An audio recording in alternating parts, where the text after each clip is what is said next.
गुरु तुम हो ज्ञानी ज्ञान के दाता, मुनि गुरुवर को करके प्रणाम गाऊं मैं, ध्याऊं मैं सुबह शाम। तुलक सागर एक नाम एक नाम। तीर्थंकर भगवान को 64 रिद्धि होती है और जो गणधर होते हैं उनको 63 रिद्धि होती, एक कम होती।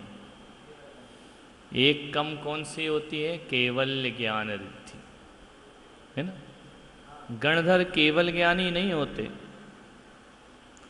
तीर्थंकर भगवान केवल ज्ञानी होते।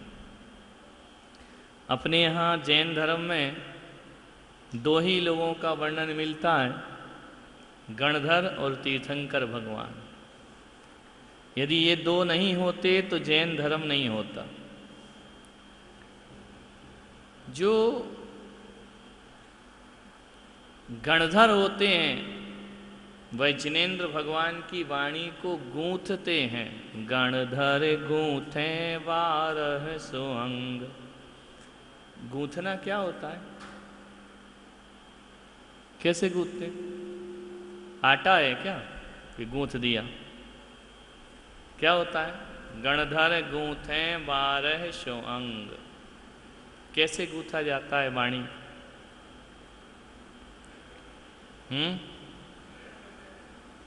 ग्रहण करने को गूंथना थोड़ी बोलते। गणधर गूंथे 1200 अंग। अब आप मेरे प्रवचन सुन रहे तो गूंथ थोड़ी रहे हो, सुन रहे हो। सुनने को नहीं बोलते गणधर। भगवान का ज्ञान अनंत है। केवल ज्ञान कितना है? अनंतानंद। या सर्वाणि चराचराणि विद्वद्द्रव्याणि तेषां गुणा पर्यायानपि भूत भाव भविता सर्वान् सदा सर्वदा। जितने भी सकल विश्व में पदार्थ हैं उनकी भूतकाल, वर्तमान काल, भविष्य काल सभी पर्यायों को, गुणों को एक साथ जो जानते देखते हैं युगपत, वह केवल ज्ञानी होते। भगवान का ज्ञान तो अथाह है, असीम है, कोई थाह नहीं है, कोई सीमा नहीं है। सागर की बूंदों को गिना जा सकता है लेकिन भगवान के ज्ञान को नहीं। ज्ञान अनंतानंत ले, अनंतानंत ज्ञान। सागर की तो सीमाएं हैं ना, चौपाटी पे सीमाएं मिल जाती हैं, लेकिन भगवान के ज्ञान की कोई सीमा ना ओर है ना छोर है। ऐसा केवली भगवान का ज्ञान। अब इतना बड़ा ज्ञान और आप और हमारे जैसे लोग कितना ग्रहण करेंगे? हम 1 घंटे प्रवचन करते हैं, कितनी बातें याद रहती हैं? 2 4 6 1 2, ज्यादा तो नहीं रहती। तो भगवान ने जितना जाना उसका एक अंश दिव्य ध्वनि में बताया। कितना? जितना जाना उसका एक अंश दिव्य ध्वनि में बताया। जितना भगवान ने एक अंश बताया उसका एक अंश गणधर ने सुना। अब सोचो ज्ञान कितना है। उसका एक अंश गणधर ने सुना। जितना एक अंश गणधर ने सुना उसका एक अंश गूंथ पाए, और जितना उन्होंने गूंथा उसका एक अंश वह श्रुत केवलियों को दे पाए। जितना श्रुत केवलियों ने गणधर से सुना उसका एक अंश याद रख पाए।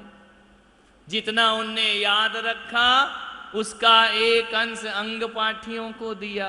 अंग पाठियों ने जितना सुना उसका एक अंश आचार्यों को दिया।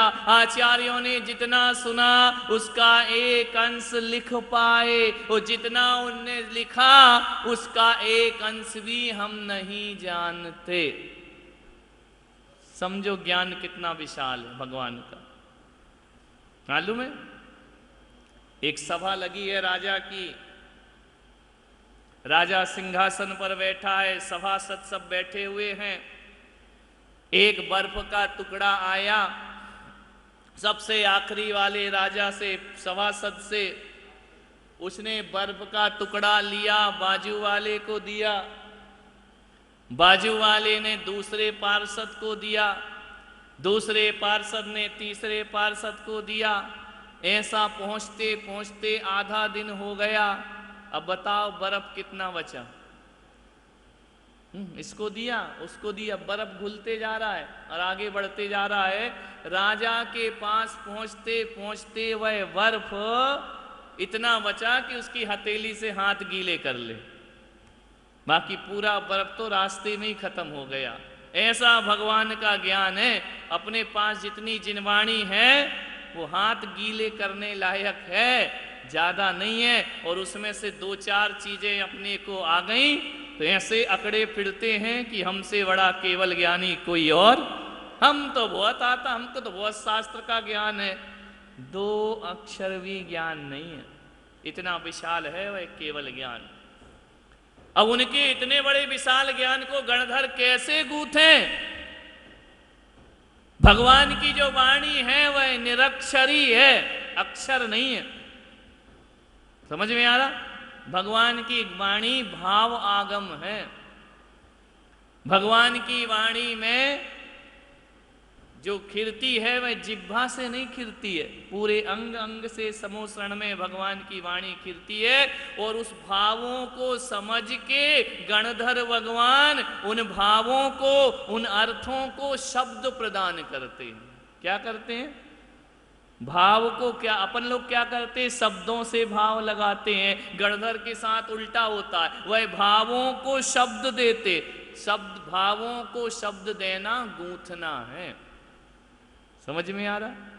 तुम लोग क्या समझ रहे? जैसे चौके में रोज आटा गूंथते हो, ऐसी वाणी सुन के गूंथ देते होंगे भगवान गणधर। भगवान के भावों को, भगवान के भाव श्रुत को जो द्रव्य श्रुत दिया करता है वह गणधर होता है। ये सामर्थ्य केवल गणधर के पास है। क्यों? और लोगों के पास क्यों नहीं? क्योंकि उनके पास 63 रिद्धियां नहीं है। अभी रिद्धियों के वर्णन में आएगा। बीज रिद्धि, बीज बुद्धि क्या होती है? जैसे बीज में जो किसान होता है ना, वो वृक्ष को देख लेता है। बीज कितना सा होता है? इमली का बीज इतना सा होता है, लेकिन जब अपन उसको जमीन पे डालते हैं तो बीज के दर्शन करते हैं या उसमें पेड़ के दर्शन करते हैं? बीज में पूरे वृक्ष के दर्शन कर ले, जो अंतर मुहूर्त में भगवान के ज्ञान को पूरे शब्दों की रचना दे दे, वो गणधर भगवान हुआ करते। उनकी बीज रिद्धियों के बल पे होता है। समझ में आ रहा? रिद्धियां कैसे मिलती हैं? तप से। तपस्या करो, रिद्धियां प्राप्त होंगी। देवों को तो बिना तप के मिलती हैं, जन्मजात। अपने को, मनुष्य को तपस्या से रिद्धियां प्राप्त होती। तो वह रिद्धियों के बल पे भगवान की वाणी को गूंथ देते हैं, भगवान की वाणी को शब्द दे देते हैं। अब देखना, अर्थ किसका है? केवली भगवान तीर्थंकर का। शब्द किसके हैं? बोलो ना, खाना नहीं मिला क्या? शब्द किसने दिए? गणधर भगवान। अब केवलियों का अर्थ और गणधर भगवान के शब्द, इन दोनों को जो याद रखता है वह श्रुत केवली होता है। समझ में आ रहा? किसके शब्द हैं श्रुत केवली के पास? गणधर भगवान के। भाव किसके हैं? तीर्थंकर। दोनों को एज इट इज रखता है, वह श्रुत केवली कहलाता है। समझो ये जैन धर्म है, केवली, गणधर, श्रुत केवली। श्रुत केवली के बाद क्या होता है? श्रुत केवली के पास शब्द तो गणधर से मिल गए, अर्थ किससे मिल गया? भगवान से। वह श्रुत केवली हो गया। अब वो अंग पाठियों को देते हैं। अब अंग पाठियों में क्या होता है? जैसा श्रुत केवली ने बताया वैसे ही का वैसे ही रखते हैं, अपना तर्क नहीं लगाते। फिर अंग पाठी से किस पे आता है? साधारण आचार्यों पे। बोलो क्या करते हैं? कि अब ये क्या करते हैं? शब्द और अर्थ तो ले लेते गणधर और तीर्थंकर के, और भावार्थ अपना लगा देते हैं। वो अंग पाठी होते हैं। और हम जैसे लोग ना भावार्थ लगा सकते, ना अर्थ लगा सकते, जो लिखा है उसे पढ़ लेते हैं और अपनी बुद्धि से उल्टा सीधा लगाते रहते। समझ में आ रहा? क्लियर हो रही बात? ऐसे गणधर भगवान इतने महिमावंत होते हैं। किस किस तीर्थंकर के कितने कितने गणधर अभी तुमने अर्घ चढ़ाए। ऐसे गणधरों का जो ध्यान रखता है, ऐसे गणधरों की जो पूजा करता है, ऐसे गणधरों की जो वंदना करता है, आगे जाकर केवल ज्ञान को प्राप्त करता है। ऐसे गणधर भगवान की हम पूजा कर रहे हैं। 63 रिद्धियों से संपन्न गणधर भगवान, सब रिद्धियों का भी वर्णन चलेगा। 64 रिद्धियों से संपन्न अरिहंत भगवान, उनकी हम यहाँ पर विधान और पूजा। नहीं तो लोग पूछे भाई कहाँ गए थे? बोले जिन शरणम। क्या करके आए? बोले 64 रिद्धि विधान। बोले क्या होता है ये विधान? किसको अर्घ चढ़ाया है? क्या मालूम? ब्रह्मचारी बोल रहे थे, संगीतकार गा रहा था, हम यहाँ से चावल उठा के यहाँ रख रहे थे। बोले क्या हुआ? बोले बड़ा मजा आया। बोले क्या मजा आया? बोले खाना तो बहुत अच्छा था। अरे तेरे की पूजा करने गए, खाना बहुत अच्छा था, रुकने की व्यवस्था बोले वो भी बहुत अच्छी थी, बहुत अच्छा तीर्थ बन रहा है। अरे तुम करके क्या आए हो? बोले नहीं बड़ा मजा आया।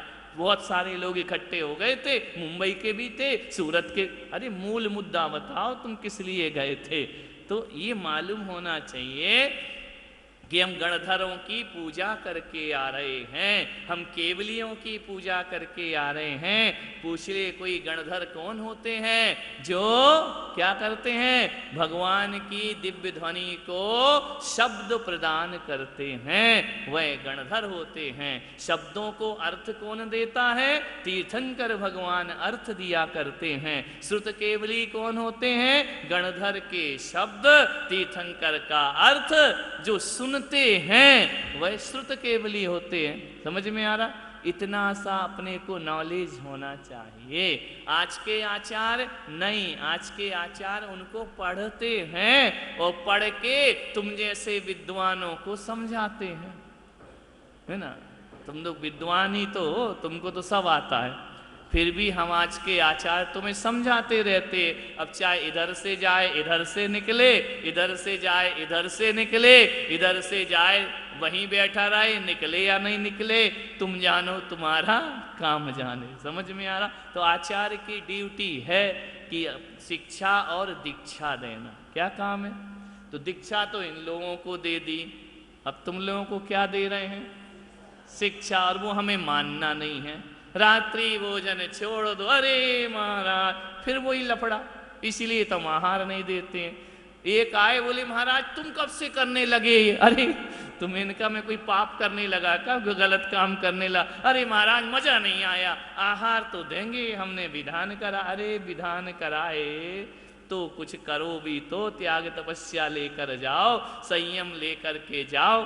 संयमी की दुकान में आए हो, असंयमी लेकर के जाओगे तो कैसे कल्याण होगा? है? थोड़ा बहुत व्रत नियम संयम प्राप्त करो। भगवान तुम्हारे अर्घों के लिए पूज्य नहीं है, अपने संयम से, व्रत से, नियम से है। संयम व्रत लेने से सम्मान बढ़ता है, इस लोक में यश कीर्ति मिलती है, परलोक में अच्छी गति प्राप्त होती है। देखो ये लोग जब तक नहीं बने थे तो यहाँ वहाँ बैठते रहते थे छिपे छिपाए से। अब महाराज बन गए तो कहाँ बैठ गए? छाती ठोक के सामने बैठ गए, क्योंकि हम तो संयमी लोग हैं, असंयमी लोग नीचे बैठ गए। कल तक भैया जी आज महाराज आशीर्वाद दे दो, नमोस्तु महाराज नमोस्तु महाराज। विचार कर, ये किसकी महिमा है? ये व्रतों की महिमा है। हम लोग सुबह मूलाचार पढ़ते हैं, उसमें आता है कि व्रत लेने से, महाव्रत लेने से इस लोक में पूजा सत्कार मिलता है, सुख मिलता है। परलोक में, इस लोक में भी यश कीर्ति मिलती है, परलोक में भी उसे यश कीर्ति की प्राप्ति हुआ कर, लोग सम्मान करते हैं, लोग गुरु मान के पूजने लगते हैं। ये संयम की महिमा होती है। तो हम व्रत पूजा पाठ कर लें, लेकिन एक ग्रस्त को सप्त व्यसन का त्यागी होना चाहिए। ये तो कर सकते हो। क्या करें महाराज, सप्त व्यसन के नाम ही नहीं मालूम है, क्या त्याग करें? अब क्या बताएं? सप्त व्यसन का त्याग करो, भक्ष अभक्ष का ध्यान रखो, 5 उदंबर फलों का त्याग करो, 3 मकारों का त्याग करो। इतना एक ग्रस्त का संयम है, उसको आप जीवन में अपनाओ। रात्रि भोजन छोड़ो, दिन में खाना खाओ, पानी छान कर पियो, जीवन का कल्याण होगा। वरना आए यहाँ घूम गए, 3 चक्कर लगा दिए, नारियल रख दिया, अर्थ जाने महाराज भाव जाने महाराज, अपन को तो ऑटोमेटिक पुतले की तरह घूम घाम के चले जाना है। ऐसा नहीं करना है। एक एक पद्य को पढ़ो, मुख से उच्चारण करो, वो ही उच्चारण करे, यहाँ से मंत्र बोले। अरे तुम भी तो बोलो, 2-2 लाइन तुम बोलो, तो ताकि आपके भाव लगें। जो समझ में नहीं आए अपने मन से पूछो इसका अर्थ क्या है, तो आके पूजा करना अपना सार्थक और सफल होगा। सारण पुण्यार्जक परिवार जिन शरणम तीर्थ धाम के परम संरक्षक संघपति श्री प्रदीप मामा, प्रतिभा मामी, भोपाल। गुरु तुम हो ज्ञानी, ज्ञान के दाता।